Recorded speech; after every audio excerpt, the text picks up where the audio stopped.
Déu vos guard. El segon manament de la llei de Déu ens mana no prendre el nom de Déu en va. Aquest nom sant de Déu es respecta invocant-lo, beneint-lo, lloant-lo i glorificant-lo. Això m'ha evocat un record que tinc molt gravat a la memòria. Un dia d'excursió per les muntanyes del Montnegre, quan ja tornàvem cap a Sant Celoni, vam veure una gran masia que en temps antics devia haver tingut força vida. En una de les seves parets i en un lloc molt visible, unes rajoles grans animaven a qui les llegís a parlar bé, a no blasfemar i a lloar Déu amb un bon vocabulari. Per contrast, a les nostres terres veiem com n'està de difosa la pràctica de la blasfèmia, tant referida al nom de Déu com a la Sagrada Hòstia, si bé és cert que molta gent ho fa sense pensar-hi i sense una especial mala intenció.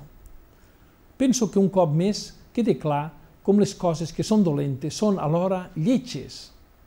Aquesta percepció tan corrent en la vida ordinària té un fonament filosòfic, ja que entre les propietats de l'ésser hi ha la bondat i la bellesa, i entre elles hi ha una relació i una certa reciprocitat. La majoria de coses que tenen com a qualificatiu moral la maldat són també lletges, no gaudeixen de la bellesa. Així, la blasfèmia no és tan sols un pecat greu per la seva naturalesa, ja que implica renegar de Déu, sinó que des d'un punt de vista humà suposa també una gran falta d'educació i fereix les persones que escolten aquestes paraules i que han de suportar que una cosa que s'estime, Déu i el seu nom i la seva honra, es vegi blasmada.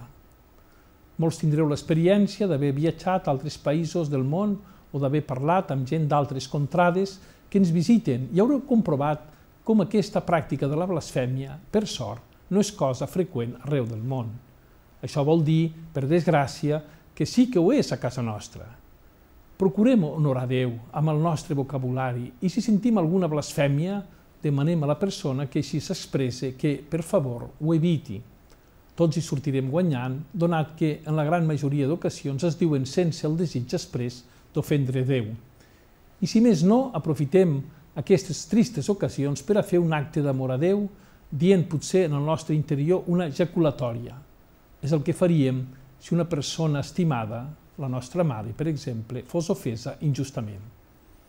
També contemple aquest manament, encara que és cosa més infreqüent, el jurament en fals o el perjuri. En el primer cas, s'invoca Déu, que és la mateixa veritat, com a testimoni d'una mentida. En el segon, es fa una promesa sota jurament amb intenció de no complir-la. Tots són pecats greus contra Déu, que sempre és fidel a les seves promeses. Siguem també nosaltres fidels als nostres compromisos i lloem sempre Déu amb allò que els nostres predecessors anomenaven la bona parla. Adéu-siau.